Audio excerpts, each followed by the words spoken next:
Good evening. This is Bill Dixon with North Carolina Vietnam Veterans Incorporated. Thank you for tuning us in for the Lessons of Vietnam. My co-host Bob Matthews will be with us in a little bit. Tonight we have a very special guest. You know that people always think that everybody who went to Vietnam and was a combat soldier. In reality, for every combat soldier, there was at least 10 people supporting him and so forth. But everybody who went to Vietnam was not in the military. There was a lot of civilians who went into service there in Vietnam and did lots of different jobs. And one of our guests tonight spent some time in Vietnam as a civilian, working at the embassy there in Saigon. We're going to kind of get into that a little bit. Our guest tonight, we're very excited to have a longtime friend of ours, member of North Carolina Vietnam Veterans Incorporated, Bonnie Kuhr. Bonnie, thank you for coming in tonight and joining us. And just kind of get a little bit of background, talking a little bit about your story and how we got started. I believe you told me you were born in Wisconsin. Born in Appleton, Wisconsin. Apple, Wisconsin, and I've already been threatened, so we won't talk about the date Correct. or whatever. So, That's correct. but you graduated from high school there. I did. Okay, and what did you do when you graduated from high school? I stayed in Wisconsin for about 5 or 6 years, working I was a secretary, and I worked for an attorney there. And then after my mother died, I moved to California as my brother was going to school there. He was given a postdoc, and he was going to be going to England. So And what school was your brother working at? he Or was at Berkeley, Berkeley. University of California. now, Berkeley. what year was that, if you don't mind? That was 65. So they were just kind of getting started good on the Berkeley protest and anti-war movements and so forth. It was very active, and I worked in the mathematics department, and our department would close down so people could go march against Vietnam. Okay, and you were at Berkeley how long? I was there about 18 months, and that's when my brother went to England, and I wanted to go to England. So a woman in the department I worked in had been in the Foreign Service with the State Department, and she recommended that I try to get into the State Department, and that night there was an ad recruiting people for state.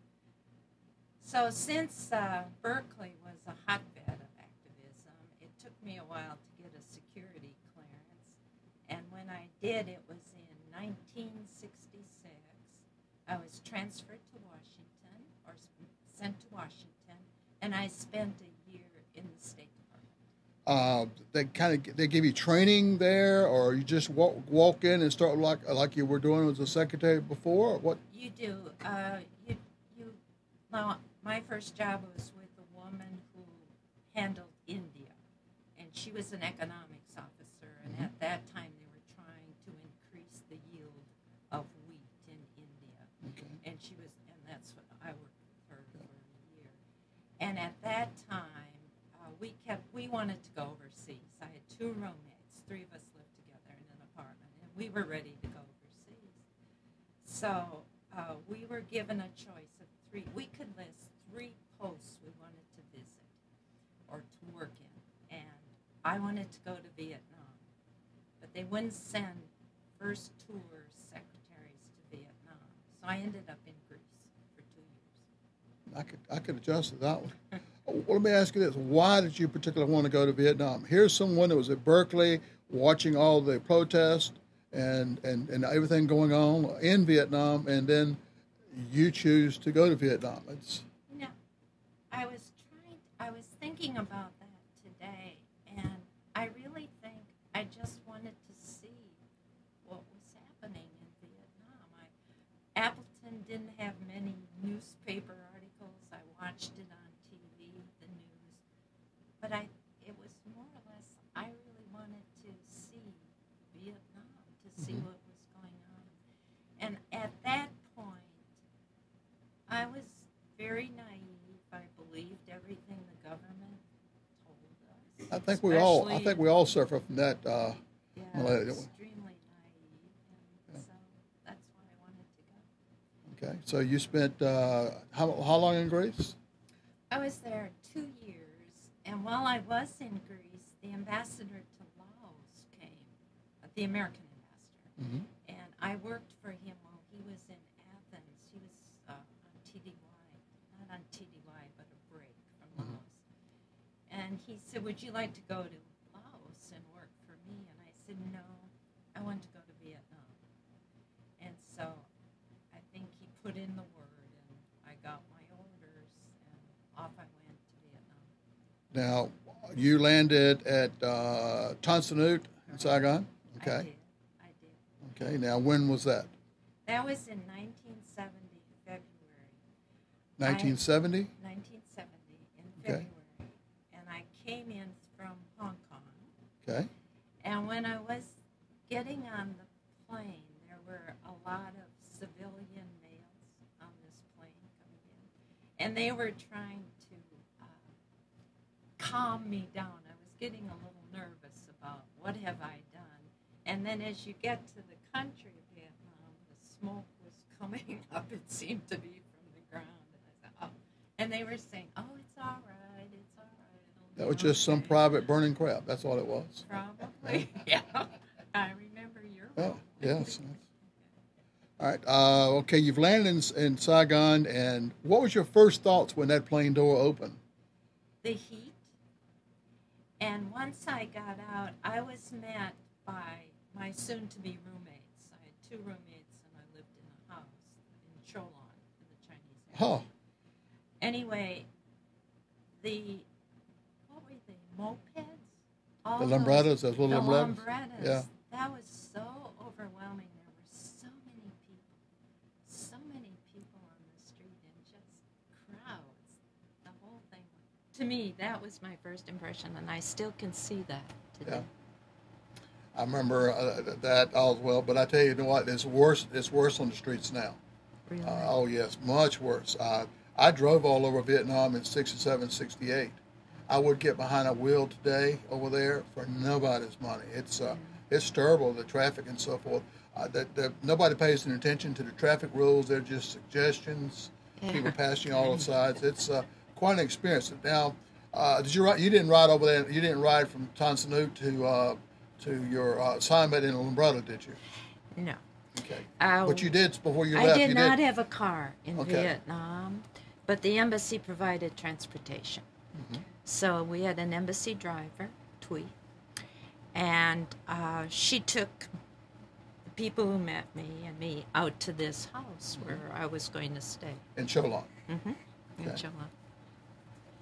Now, in 1968, during the Tet Offensive, Cholon was pretty much wiped out and was off limits for a long time after that. Right.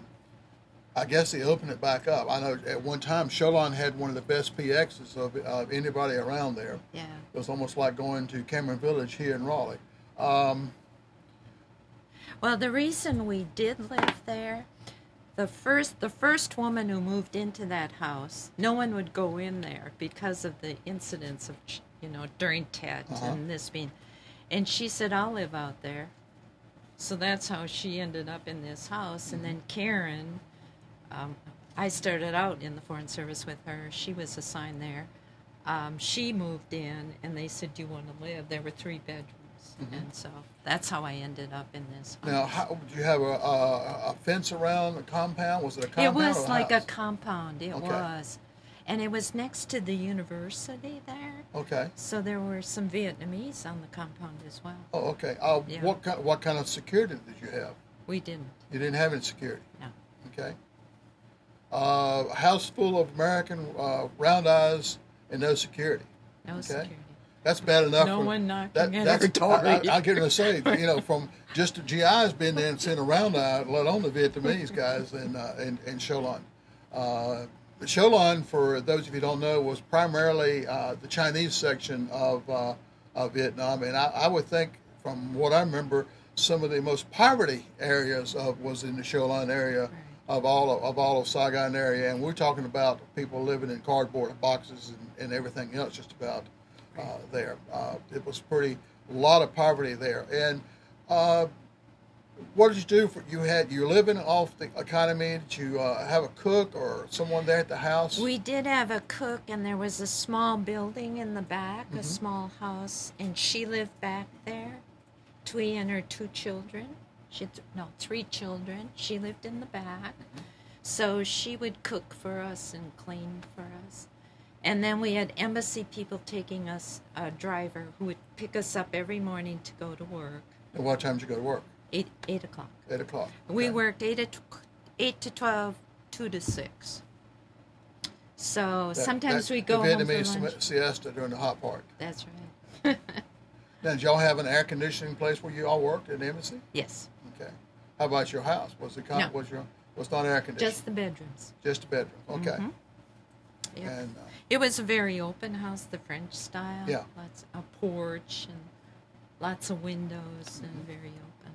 Yeah, they like a lot of fresh air coming through and so forth. Yeah. All right. What did you do? What did you do in the evening after you got off work? Well, I ended up volunteering. I had worked for the USO in Greece as a volunteer. So the USO was on Tudo Street, I believe, in downtown Saigon. So I worked, we danced, we wrote letters, we just talked with anyone coming into the USO. Yeah.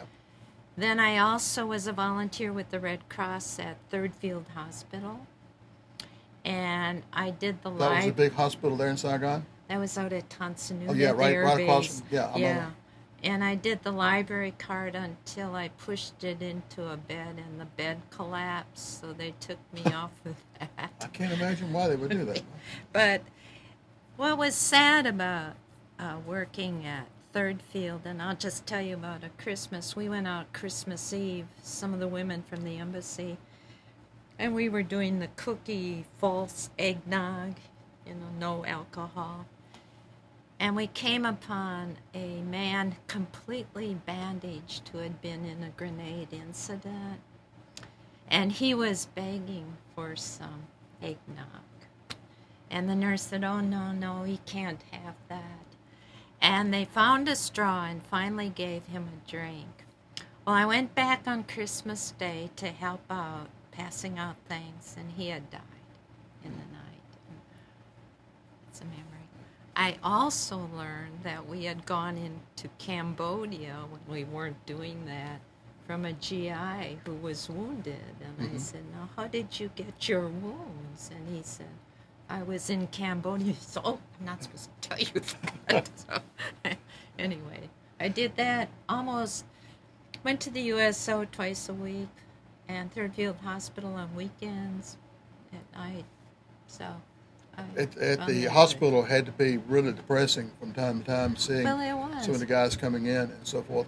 But at the same time, having a young round eye there was also had to be very uplifting for the guys there. It's I'm not so sure.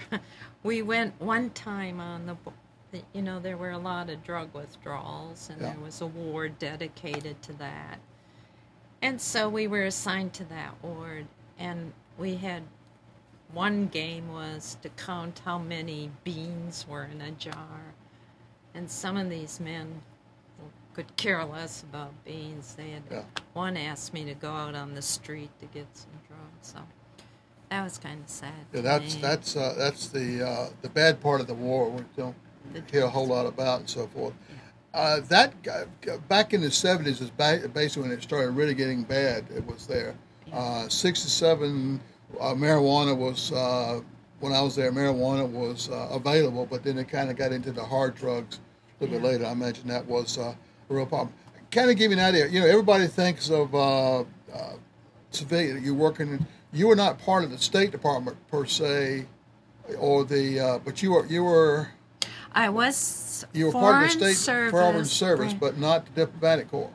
Well, it's part of the Diplomatic Corps, but I don't know how to say. I'm not really a diplomat like an ambassador or political officer. I was more or less a Foreign Service staff member of the State Department. Well, that's good, because Bob Matthews has problems with ambassadors. Well, I'm sure he does. Yes. Knowing Bob. Yes, he does. But no, the State Department So you really want to spy like we've always thought. Well, I know that's a misconception. The Elvis CIA was a is a spy. separate entity. Yeah, but Elvis was a spy. Remember, they said he was a spy.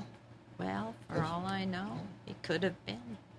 But So, anyway, the CIA is a separate entity from the State Department. What is that? What is that? that's spy music. Let me kind of give you some background a little bit on the embassy. The original embassy was right down by the docks. Wasn't very secure, and a cab pulled up in June 11th, 1965, and exploded, and there were 68 people killed. Only 8 of them were military. The rest of them were civilians. That's a lot. That's a lot of civilian employees and so forth that were killed doing that. And then they decided that they were going to build the embassy, and they started in 1965, I believe. They started on the embassy, and they spent $2.6 million building the embassy, and they opened it up not too much before Tech 68 got here. They opened up in sometime in 67, and Tet was in January of 68, so they hadn't had it open that long. And today, the embassy has been torn down. When we pulled out of Vietnam and Saigon fell, they turned the embassy over to an office building for a Vietnamese oil company, and then they pulled out, and the building just sit there empty. Vietnam, the communists gave the embassy building back to the United States in 75, I believe. That time it had gone kind of run down and it sit there for a while. They have since torn the building down, and that is now the consul. Yeah, I have a hard time with some of these words. The consulate office there, and where the building used to be is kind of a garden. Where the embassy now is in Saigon, where the American ambassador, I understand, stays. In Hanoi, you mean? In Hanoi, yes, yeah. In Hanoi. Thank you. We were over in Vietnam time before last, and Mr. Matthews was set us up an appointment with the ambassador. And well, let's make a long story short. We still haven't seen the ambassador. Bob and ambassadors, we almost got to see Hanoi Hannah while we were there, but we couldn't see the ambassador. And I guess the ambassador was out buying some water or something. And but as a civilian over in Vietnam, there was still definitely a war going on and so forth. Yes, sir. Did you, as a Red Cross volunteer, did you get a chance to get outside of Saigon and see some of Vietnam? Or I did. I got to Vung Tau. Oh, I would think. I always wanted to go to Vung Tau to the beach. Yeah, we used to form a caravan and go down in a number of cars, and a couple of the men had weapons, and we'd go down. We did get stranded down there. We also were transported by helicopters sometimes. We were invited down to Vung Tau. I had a 2-week temporary duty assignment in Da Nang, but I did get outside of Saigon to a leprosarium, where the Agency for International Development is a part of State Department, and they had done some work with the leprosarium, bringing in some equipment there. I did do that, but that's pretty much. I wanted to go to Cambodia, but the borders were closed by the time I got around to doing it, and we couldn't travel, unless someone would pick us up in a helicopter. And we got to some of the fire bases. I went out to one with some women from the USO to participate in a Jewish ceremony. The rabbi had invited us out, and we got to some of the other bases. Did you ever come under fire when you were out at some of the bases? No, we heard rockets in Saigon, and what we were told to do is to stay away from windows if you heard. But it was interesting. My roommates and I would invite people like from the hospital out for dinner, to come out for dinner. And we'd hear rockets. Well, we got so used to it. But the men themselves, especially, had just come in country. Oh, yes. They'd be jumping and diving, and here what's going on? You get to listen where they're going and if they're coming in or going out and so forth. Did you ever get to the Rex Hotel when you were? That was done with when I was there. Oh, was it? There was the Intercontinental, was that? Yeah. With that corner, the one on the corner, the white one where the newspaper people stayed, did that. There was an American club on Tudo, but that was closed shortly after I got there. So, but the Rex was gone. Rex was gone. Caravel was one of the hotels. That's right. Down by the waterfront. Yeah. Or if you ate outside at the restaurants, the rats would come up on the table and surround you till you left, so they could eat off the table. Rats in Vietnam? Yeah, it's surprising. Isn't it? We were told last time we were there the reason they have rats over there now they ate them all, but they have to do a lot of eating. And lots of nutrition there. Yeah, you were telling me a little bit about a while ago, a little bit before we got on air. Some of the women who lost their lives over in Vietnam, and I checked. I was on the internet, and as I said, the internet is always right. Always right. But I had that 68 women were killed, or 67. 60 were civilians, 8 military. There is one woman who's listed as a POW. Her name is Dr. Vietti, and she was at a leprosarium in Bami Tuat. And she was captured with 2 other people, and they've never found the 3, but they for some reason think she's a POW and not the other 2. 2 women were captured. Now, I'm not sure I think they were missionaries. They were captured in Laos and burned to death.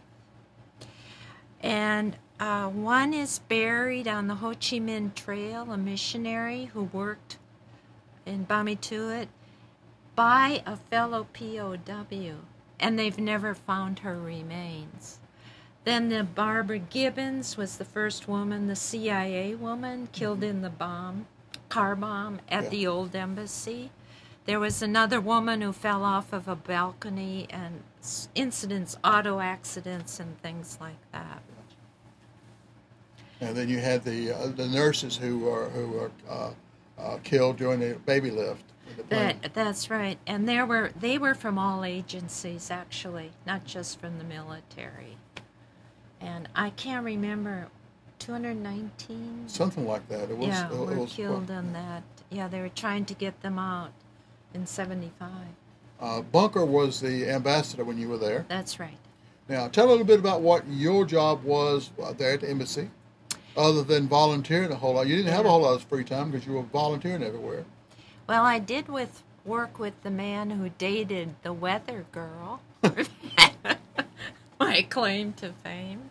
The one who drew the weather on her body? Yes. Okay. Actually, our section, I was in the political section, and we mainly handled reports from North Vietnam, disseminating information from North Vietnam. That's pretty much, I worked for 2 men, and it was quite a large section because it was divided into, we had one group that actually went out into the field and came back. They were the young officers to report on numbers, KIA and that sort of thing. Now, living there off the economy, and you probably had Vietnamese working with you there in the offices, or was No, this was entirely classified. You had to have a classified. Yeah. Okay. Yeah. There were probably what we call locals in the consular section, or interpreters, that sort of Now stuff. but you lived off the economy. No, we had access to the commissary. You had and the PX. Yeah, but your cook, she probably bought Off vegetables. the economy. Did you learn to speak Vietnamese or a how little much bit? Okay. Chao go, go man nhoi. Only learn words that we can't say over the air probably. So, and even now I have a hard time with it and so forth. Now, how long were you at the embassy? I was there for 20 months. 20 months. Now, where did you go from there? From there, I went to Bonn, Germany. Now, let me back up just a minute. Did you have an R&R while you were there, like I had about 5. 5, okay. After 20 months, okay. Now, out of the country, or? Yes, I went to Australia twice. I went to Australia once, and then on my way back to the States, I went to Australia. I went to Hong Kong, to Bangkok, to Singapore, to Malaysia. I think that was it. Okay. We have a phone call. No phone call? Oh, phone number. Okay. We got mixed up on our directions there. My producer is really hard to get along with. I did not give you the number earlier, but I will right now. The number to call in and ask Bonnie questions and make comments and so forth is 919-518-9773. Thank you, Mr. Matthews, for reminding me of the number. Sorry about that, but be sure and call in 919-518-9773. I'm going to give it to you one more time because I know your pen was not writing when I started it. So get your pen ready and get your paper ready. Now, here it goes. Real slow. I'm going to give it Southern. 919-518-9773. So you have to be a true Southern to know how to do it in Southern. I write Southern myself, so I can appreciate that. So be sure and call in, ask Bonnie questions, make comments, and so forth. And she got quite a story of being in Vietnam as a civilian lady. I was not too crazy about being in Vietnam with a weapon, and she was in Vietnam in Saigon without a weapon or anybody to no security basically at all. I have to tell you, after Vietnam and Germany, I was stationed in the Congo and in El Salvador. Uh-huh. And I was in worse danger there. I had a policeman in the Congo jump in the car with me, wanted money. I had a personal robbery. He had a pipe. I had my ID taken away constantly. In Salvador, some of our Marines were killed on an outside restaurant by a grenade. Soldiers on the street. We had to take different routes to work. But I think security had changed by then about how to handle. And when I first got there, I was picked up, this is San Salvador, I was picked up in an armored vehicle with a Salvadoran guard holding a gun till I got into the car, to the van. And now that had to be, in Vietnam you got picked up and basically driven by a car yeah. to the embassy or to where you were staying, yeah. and there you ended up with an armored car. It's yeah, the times. Now, when you were there, we got combat pay for being in a combat zone. Was there extra pay? There was. Mm-hmm. Okay. There was. So now, did you also get that in the Congo and so forth? I mean, the Congo, yes, that was it. Yeah, the Congo. Okay. Yeah. And now you work with the embassy there, or? I did every place: State Department, Foreign Service, Embassy, mm-hmm.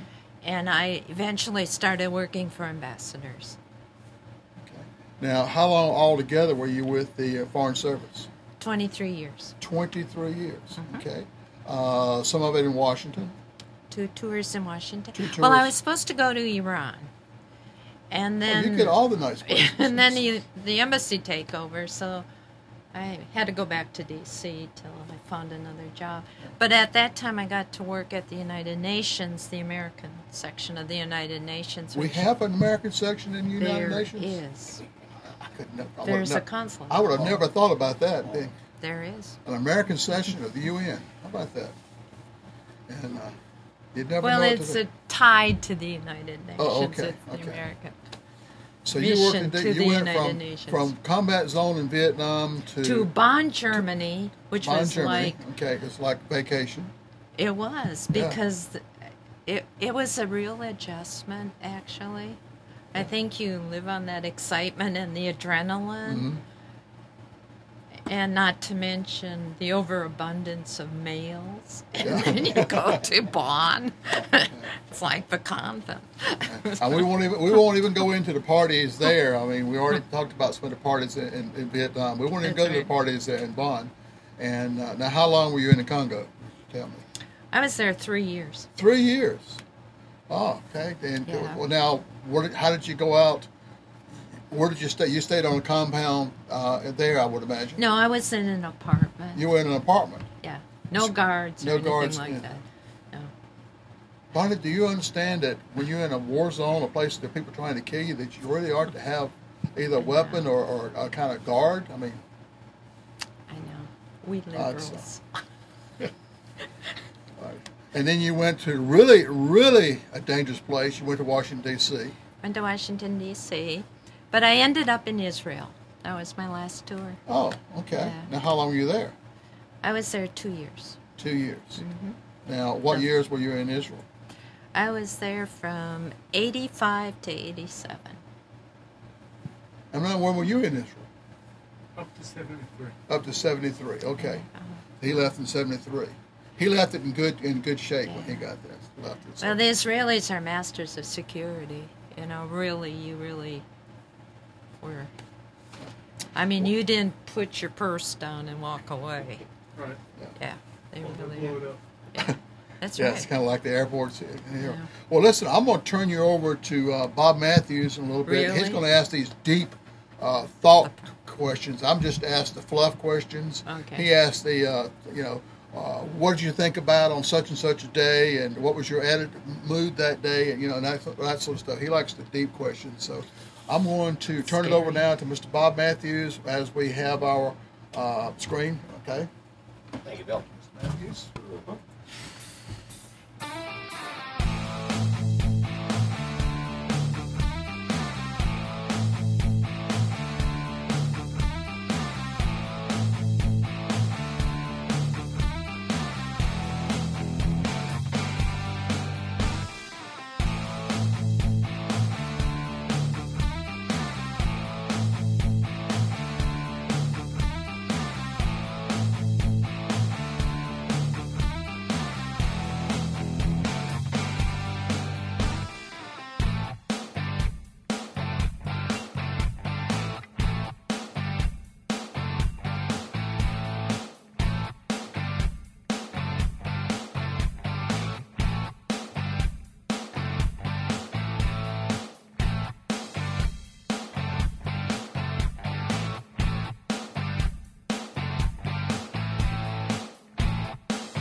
Welcome back to the show.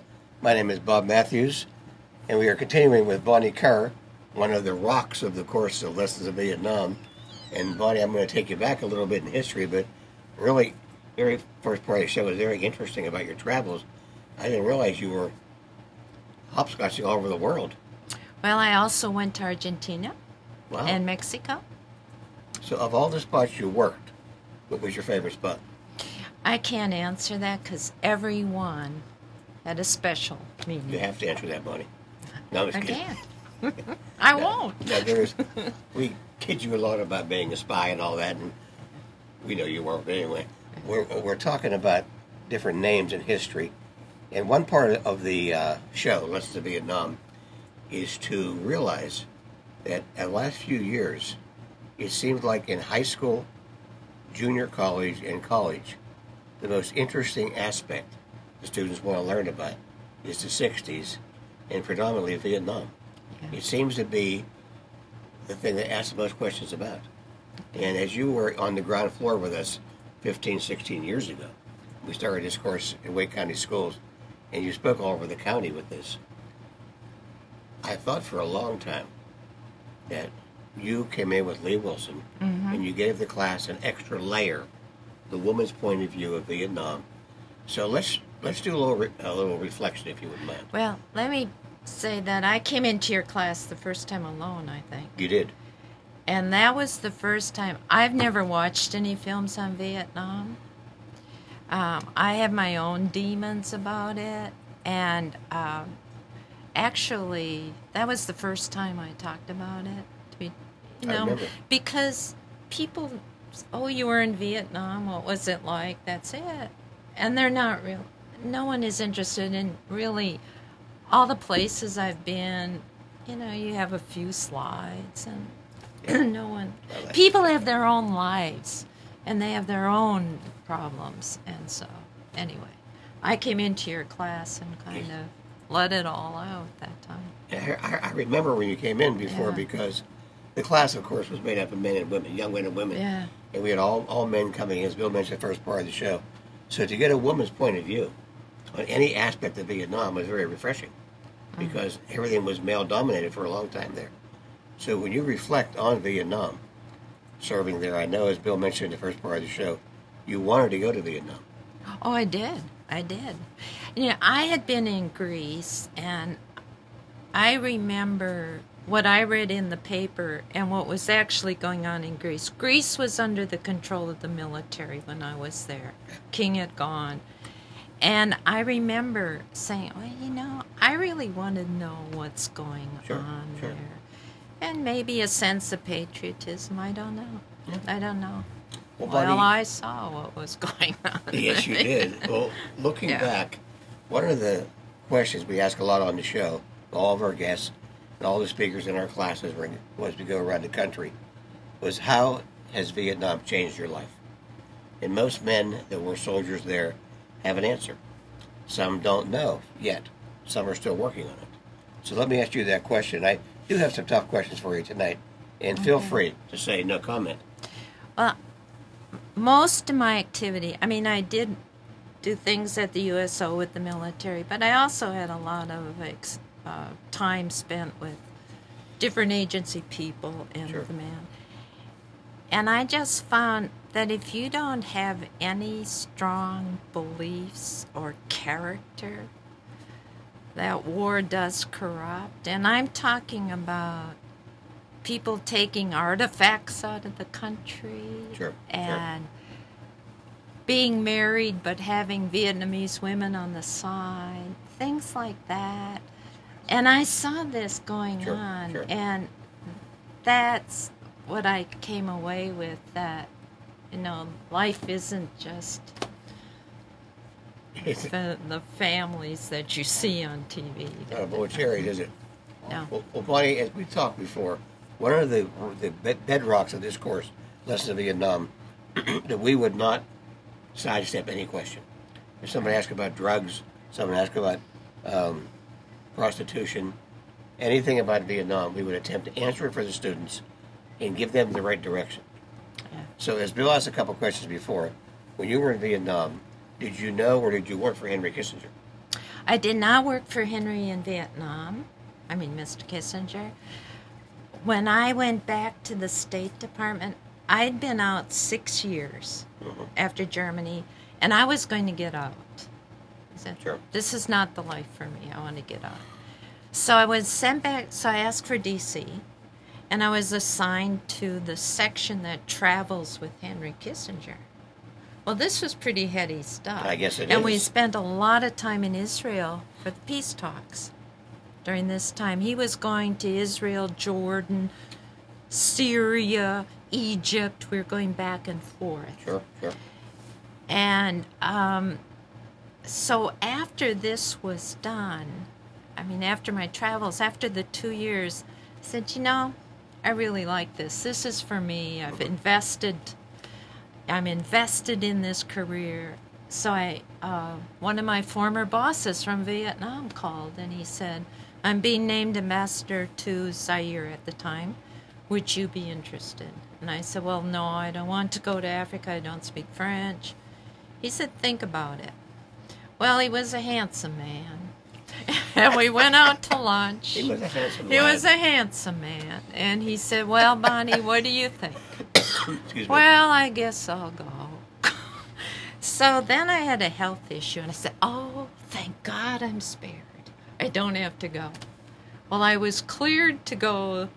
I did go ahead and get a ticket, and they cleared me.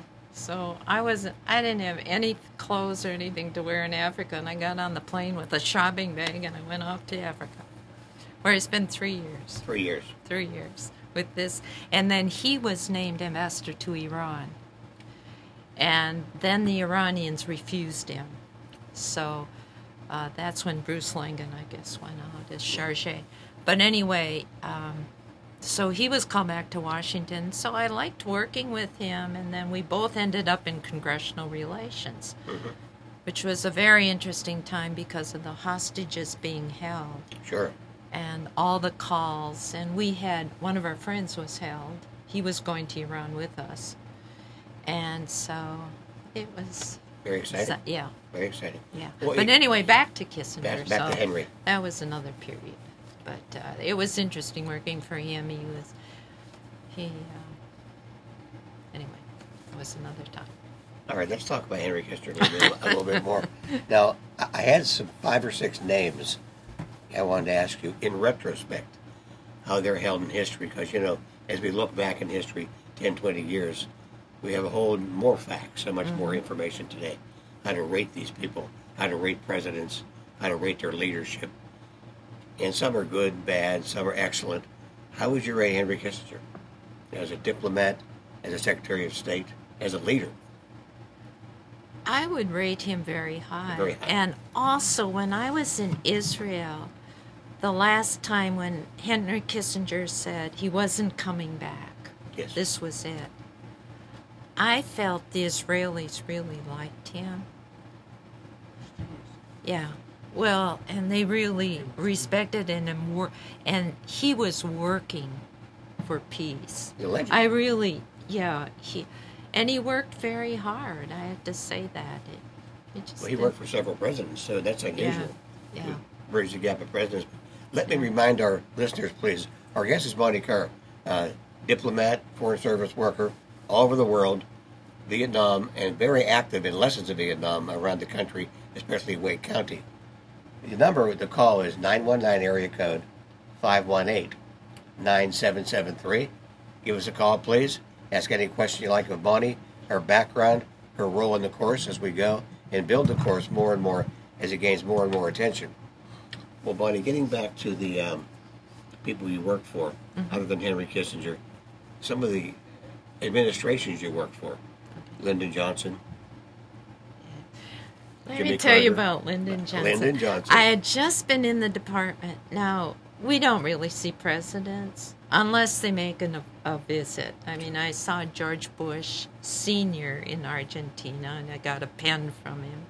But we don't really work with presidents. But I just got to the State Department, my big job, and I got a flyer. Lyndon Johnson was arriving at the airport. Everyone should go out to greet him. Sure.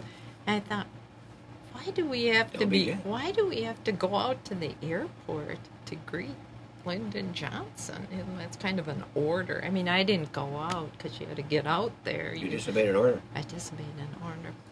But my roommates and I were just so enthralled with all these people, and we'd call each other and say, who is the UN? And Adlai Stevenson, maybe. He's in the building, and we'd all rush to the front door to see. Adlai Stevenson. He was a looker. He was a looker. No, yeah, that was... But anyway, I have worked like this. Ambassador Cutler, I worked for in Saigon. Sure. I worked for him in congressional relations. I worked for him in Kinshasa. I also worked for Ambassador Thomas Pickering, and he was one of the brightest people. And he was also in Israel, and he replaced Ambassador Lewis.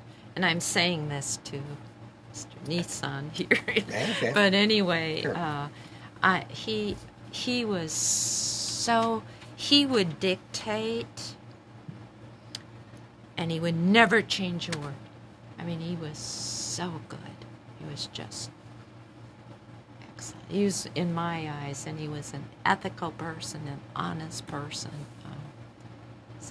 Well, Bonnie, as we got a little older and the media blew up in Vietnam and there was so much brought home, the truth, half-truths, different things like this, when you got home from Vietnam and you had your experience that you wanted, what did people ask you? Okay, I came home via Berkeley. Okay. And I stopped in Berkeley, and this professor who had gone to Russia during all of this, during the Cold War, he came up to me, and he would not talk to me. He walked right by me. He knew you. Oh, yeah. Wow. Well, they all knew I was going to Vietnam, and they all Sure. said, why are you going to Vietnam? And the only person who really ended up talking to me was my roommate from there, Judy. I had lived with another woman while I was there, when I was in Berkeley. And so that was my reaction. Now I get to Appleton, Wisconsin, and they're bowling and raising children. And, Sure. you know, Middle America. they have their lives. Middle their America. lives. Exactly. And one of my friends said to me, why do you do this? What are you escaping from? I said, I love to travel. Yes. I just love to travel. But no one really asked me. You know, my family looked at my slides, and they talked to me about it, but Not a great no deal of one, interest. no. So I didn't have the same reaction. I was in civilian. I traveled alone. You know, I didn't get off the plane in a military uniform. You know, the legacy of Vietnam, being a soldier, being a foreign service worker like you were part of probably one of the most exciting decades in U.S. history. Yeah. And then we came back, and all this stuff started to happen. All these things that you lived through, and I have too, all have made an impression on you, I'm sure. What was your first impression of the wall in D.C.? Well, I was a volunteer at the wall when I lived there, and I'd go out Sunday. I would be one of those who would do the names Do for the people. runnings. People would write in and request. Sure. There was so much emotion because there'd be this scruffy GI with his cap crying in front of that wall. We've seen that many, many times, Yeah. of course. I just felt a commitment to honor those people who have passed. Sure. Gosh, it's scary. Well, when we first started to take students to the wall and rub names for Wake County people, it seemed like we were on a mission that we couldn't accomplish. Yeah. And it seemed like the hill was too steep. No one wanted to hear it. 15 years later, everybody wants to hear it. It seemed like there's more of a demand. Bill Dixon and I and Joe Harsh have spoken in the last 3 national conventions in St. Louis and Seattle, and we're heading to Boston in November. And it seems like we have 150 to 200 teachers sitting in our session, and they have a thirst for the knowledge of Vietnam, why it happened, why it ended the way it did, what's happening in Vietnam today. What do you attribute this to? Why such an interest? Well, all these probably years? because of Iraq and Afghanistan, too, bringing back memories, don't you think? I'm sure it's part of it, sure. Yeah. But it seems like the history books and the internet and everything, for some reason, doesn't have enough on Vietnam. Yeah. Well, and it's probably people like you and Bill bringing this to the attention, bringing that course into schools. I mean, you started this ball rolling in the Wake County. Yes, we did. You did, yeah. So I think, and you've brought it to other places in the country. We have tried to take it everywhere we can, even to Vietnam. And we have, been, I think, fairly successful, but we can't seem to get it all done. We can't. There's too much of a demand. I must tell you, I had a Vietnamese friend in Saigon, Yes. and she worked for the New Zealand embassy. So the day before the embassy was evacuated, I got a letter from her saying, my family has gathered together. We're thinking of committing suicide. Wow. Because she worked for the New Zealanders. Her father worked with the U.S. And I didn't hear anything.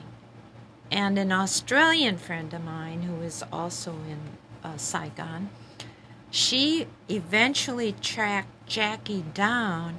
Jackie was an interpreter for the Australians for the boat people. Wow. And she's now in Canada.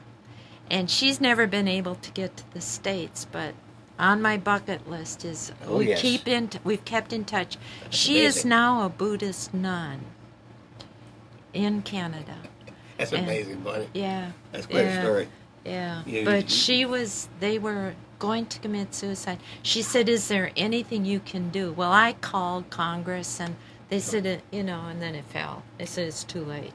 I tell you, Kate, you have really made a difference. I have. Many things. Now, there are certain things burned in your memory. I mean, probably every American student Yeah. can just close their eyes and see the roof of the embassy. See the Yeah. choppers and people putting their hands up, mobbing at the gates, trying to get out. The boat people, quite a story. The boat people getting into this country. I'm sure you're aware of the thousands of Vietnamese Americans now that are in this country, doing very well. Actually, she went back to Vietnam last year with some of her surviving family. That's very courageous. Yeah. She said it was quite an emotional experience. Yeah. Now, we have Bonnie Kuhr as our guest tonight. Quite an interesting story. Bonnie's been all over the world, done a million things. We have a few minutes left. Give us a call, please, at 919-518-9773. Talk to Bonnie about her foreign service, her role in Lessons of Vietnam. I have a couple more questions for Bonnie tonight. Bonnie, the next one I wanted to ask about is there's not a trend, but it seems like there's a phenomenon called PTSD. Mm-hmm. But a lot of the soldiers, a lot of the wives of the soldiers have this. What's your thought on that? I believe it. There's no doubt in my mind. But how should we help these people? That's my question. I believe they have it also. Yeah. What I'm saying is there seems to be a roadblock of how to help these men and women that have this. Well, we can listen to Sure. the stories, but then I think there's a maybe some sort of medication, or not totally. I think you have to talk this out, but I'm not a medical person. I don't know. But I believe it, and I believe there are so many head injuries coming out of Iraq and Afghanistan, Sure. and I just pray that we don't go back. Well, from Afghanistan, I think we're on the pull out now. Yeah. About a year away, we're starting to pull out here. And people always say, well, Iraq, Afghanistan, not another Vietnam. Do you see a comparison there? I do. Where would you see the major comparison? Well, in the injuries and the effect on a person. We've been taught to preserve life. Yes, we and have. here, you have to go out to save your own life, to kill, to destroy life.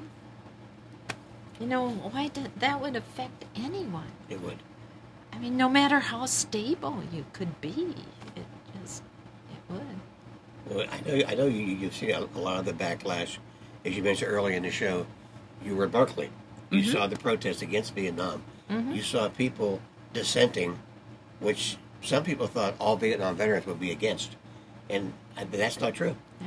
Because you fight for freedom, for the right to disagree. You want people to march. You want them to say no. But you also want them to ask why. But Vietnam, if only we had studied our history Oh, yes. of Vietnam, We would have what? Not gotten we involved? shouldn't have gone. Well, This go ahead. is my own opinion. That's what I want, your own opinion. Yeah. And that's the way I felt when I left. What were we doing here? So when you left Vietnam, you felt being in Nam was a mistake. Yeah, I did. How about today? Well, today, we're back. Our companies are there. Oh, yes. As you well know, we've been But back it's at the bridge still back. the form of government that we oppose, It's in a sense. in a sense, it's very Yeah. surprising. And Yeah. you go to Vietnam today, the Vietnamese that greet you love you. And they thank you for the right to have free enterprise. Although the country is a communist nation, one of 4 in the world. Yeah, and I haven't been there, so I can't really say. Would you go back? I would, but you know my reason. Yes. But we can arrange that. We have drugs. we can. It's the fear of flying, by the way. I wasn't going to say anything. But we have. I would go back in a moment. I thought you would. That was a moment. I have to also mention that a couple of my friends adopted orphans. Yes. Yes, they have adopted children from Vietnam, and they've both gone back to keep so the children are aware of their heritage. Wow. Yeah. It's amazing. Both have taken their children back, and now one is in the CIA. Wow. Yeah, she's. The connection between America and Vietnam, I think, is stronger than ever. Yeah. There's more people here that are going back to Vietnam. I don't just mean Vietnam vets. No. I mean Vietnamese Americans. Yeah. They're going back to Vietnam. They've relaxed the restrictions. For a while, it was tough to go back. And some of the people who left Vietnam on the boats, the older people, will not go back. The young kids all want to go back. They want to see their homeland. Go back and visit things and see what's going on there. Well, it's a beautiful country. Yes. Those beaches are incredible. And you spent most of your time, you say, in Saigon. Saigon, sometimes we get to the beach on the weekend. You went to Vung Tau. Vung Tau, right. Where the Australians, the French, the Americans, and the North Vietnamese all had a part on that beach. And I noticed when you were on the first part of the show with Bill Dixon that you could speak fluent Vietnamese. Oh, yes, fluent. Now, I did try to learn courtesy phrases. Of course. Yeah. Thank you. Thank you, Dao. Didi Mao. Didi Mao. Lai Day number 1. You number 1, gee. Well, we're pretty close to running out of time now. We got about a minute to go. One last call if you want to get it in. We have a couple more questions left for Bonnie. I don't want to mess her up too much tonight with all these questions. But Bonnie, as we stand now with 1,000 schools with our course in, you were a big part of it. You and Lee Wilson. We brought in many of the wives from the soldiers and talked about the point of view, what it was like to wait. My last question to you tonight is, when you come back from Vietnam, and we're back in the United States, and watch TV, how was that? I was only here about 6 weeks, and then I went to Bonn. Bonn, Germany. Well, they had a few demonstrations against us there, too, against the embassy. And so we were limited in our coverage. I got the Stars and Stripes. Oh, you go. Well, you know I what do. kind of coverage that was, but it was some coverage. My favorite newspaper. And then I subscribed to it here. I love the Stars and Stripes. Yeah, I did subscribe to it. But anyway, I was in denial, in a sense. I just repressed it. We all did. Yeah. I just moved on. We all did for a long time. Until I went to your class. And you became a superstar. And that started it. All the memories came back. When you went into my class, I couldn't stop you. You talked for 4 hours. I could never get them back after that. They all walked out on me. That's what my friends say. Well, Will you be quiet? Well, thank you for tuning in tonight, Mr. Dixon. Well, first of all, I want to thank Bonnie for being here. It's she's got quite a story and quite an American patriot with all the things she's done. Just to give you a heads up on some of the shows we've got coming up, in November we're going to be doing a hometown meeting type of special concerning Agent Orange.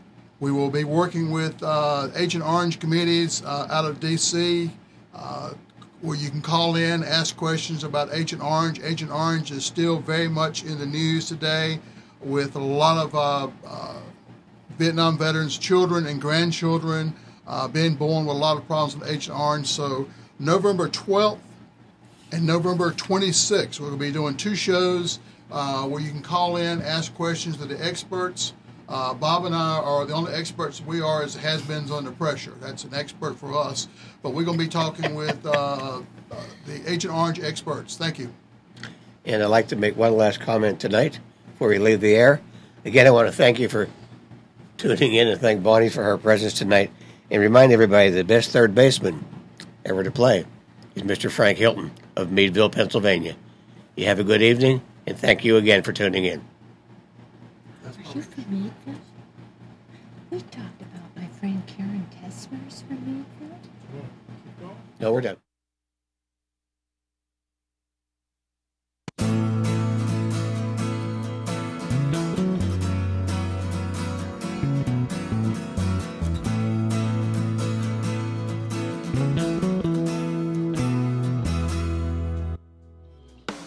You are tuned to the Nissan Communications Network. Our weekly lineup of call-in programs includes Computers 2K Now with Amnon Nissan, Health In with Debbie Bruck, Breaking Free with Marilyn Shannon, Lessons of Vietnam with NCVVI members, The Tanya Love Show, and if you tuned in too late, you can always watch each program in its entirety or download an MP3 audio file of it at www.nissancommunications.com. Sponsored by Atomus.com, makers of quality video recorders and converters for professionals. ThatVidBlasterGuy.com, CarolinaApparel.com, and DeltaForce.net.